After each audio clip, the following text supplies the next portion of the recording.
જરા વિચારો તો, તાજમહેલની દિવાલો પર તિરાડો પડી રહી છે કે પછી અજંતાની ગુફાઓના એ સુંદર ચિત્ર હંમેશ માટે ઝાંખા પડી રહ્યા છે.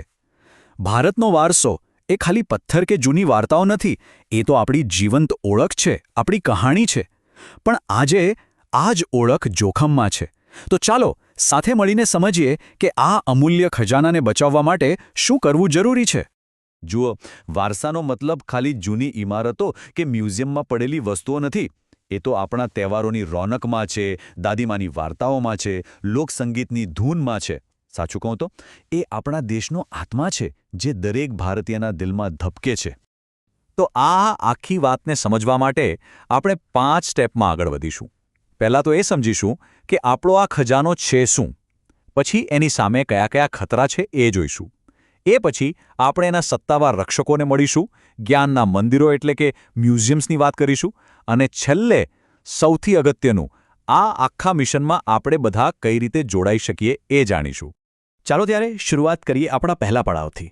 આપણે વારસાને બચાવવાની વાત તો કરીએ છીએ, પણ આ વારસો, આ ખજાનો એ ખરેખર છે શું? ચાલો એને બરાબર સમજીએ. આપણા વારસાના મુખ્યત્વે 2 ભાગ છે. એક છે પ્રાકૃતિક વારસો, એટલે કે જે આપણને કુદરતે આપ્યો છે, જેમ કે હિમાલયના ઊંચા પહાડો, ગંગા જેવી પવિત્ર નદીઓ અને ગાઢ જંગલો.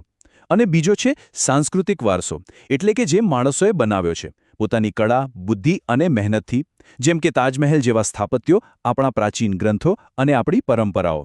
પણ એક મિનિટ, આ બધું સાંભળવામાં તો બહુ સારું લાગે છે નહીં?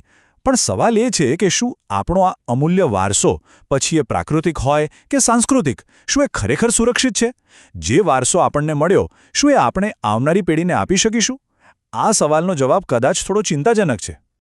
તો હવે વાત કરીએ એ પડકારોની, એ ખતરાઓની જે આપણા આ વારસા પર તોળાઈ રહ્યા છે. કેટલાક ખતરા તો એવા છે જે આપણે દેખાતા પણ નથી, પણ ધીમે ધીમે આપણી ધરોહરને નુકસાન પહોંચાડી રહ્યા છે. જુઓ, આ ખતરા ચારે બાજુથી છે.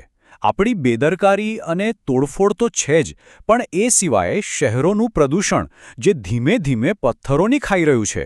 આપણી અમૂલ્ય મૂર્તિઓ અને કલાકૃતિઓની દાણચોરી થઈ રહી છે. વિકાસ અને શહેરીકરણના નામે ઐતિહાસિક જગ્યાઓનો નાશ થઈ રહ્યો છે. અને સમય તો પોતાનું કામ કરી જ રહ્યો છે, જેનાથી કુદરતી રીતે પણ ઘસારો તો થાય જ છે. અને અહીંયા સૌથી ડરામણી વાત એ છે કે વારસાને થયેલું નુકસાન પરમેનન્ટ હોય છે.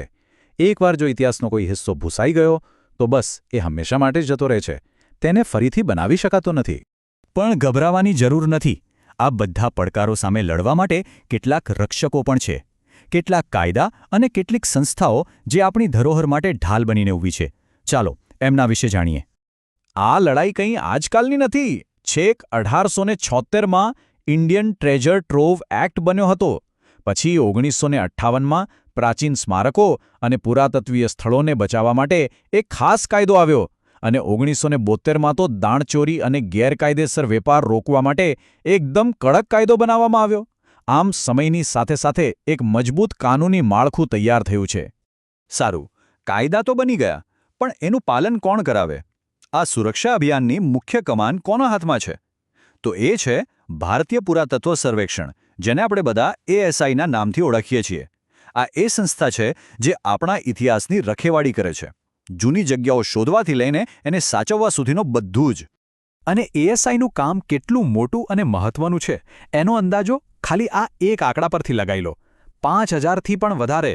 દેશભરમાં 5000થી પણ વધુ સ્મારકો અને ઐતિહાસિક સ્થળોની દેખરેખ અને જાળવણી ASI કરે છે. વિચારો, કેટલી મોટી જવાબદારી છે આ. તો ASI તો છે જ, પણ એ એકલા નથી આ લડાઈમાં. બીજા પણ એવા જ્ઞાનના મંદિરો છે જ્યાં આપણા ઇતિહાસને ખૂબ જ સાચવીને રાખવામાં આવ્યો છે. હા, હું વાત કરી રહ્યો છું આપણા સંગ્રહાલયો એટલે કે મ્યુઝિયમ્સની. તમે જુઓ, દિલ્હીનું નેશનલ મ્યુઝિયમ હોય કે કોલકાતાનું ઇન્ડિયન મ્યુઝિયમ, મુંબઈનું છત્રપતિ શિવાજી મહારાજ વાસ્તુ સંગ્રહાલય હોય કે હૈદરાબાદનું સાલારજંગ મ્યુઝિયમ, અને આપણા અમદાવાદમાં પણ LD ઇન્સ્ટિટ્યૂટ ઓફ ઇન્ડોલોજી છે. આ બધી જગ્યાઓ આપણા વારસાનો અમૂલ્ય ખજાનો સાચવીને બેઠી છે અને સામાન્ય લોકો સુધી પહોંચાડે છે. ઓકે, તો આપણે કાયદાઓની વાત કરી, ASI જેવી સંસ્થાઓની વાત કરી, મ્યુઝિયમ્સની વાત કરી, પણ આ આખી વાર્તાના સાચા હીરો કોણ? જવાબ છે આપણે બધા. કારણ કે અંતે તો આ વારસાને સાચવવાની સૌથી મોટી અને અંતિમ જવાબદારી આપણા બધાના ખભા પર છે. તો એક જવાબદાર નાગરિક તરીકે આપણે શું કરી શકીએ? બહુ સહેલું છે. આપણે કોઈ પણ ઐતિહાસિક સ્થળે જઈએ તો ત્યાં સ્વચ્છતા જાળવીએ. એની દિવાલો પર આપણું નામ લખીને એને ખરાબ ન કરીએ. જે પણ નિયમો લખેલા હોય એનું પાલન કરીએ. બસ આટલી નાની નાની વાતો પણ આપણા વારસાને બચાવવામાં બહુ મોટો ફરક પાડી શકે છે. આપણા દેશની સૌથી મોટી સુંદરતા એની વિવિધતામાં એકતા છે અને આપણો આ વારસો એનું જ તો જીવંત પ્રતીક છે. એટલે એને સાચવવો એ કોઈ એક વ્યક્તિ કે સંસ્થાનું કામ નથી, પણ આપણી સૌની સહિયારી ફરજ છે.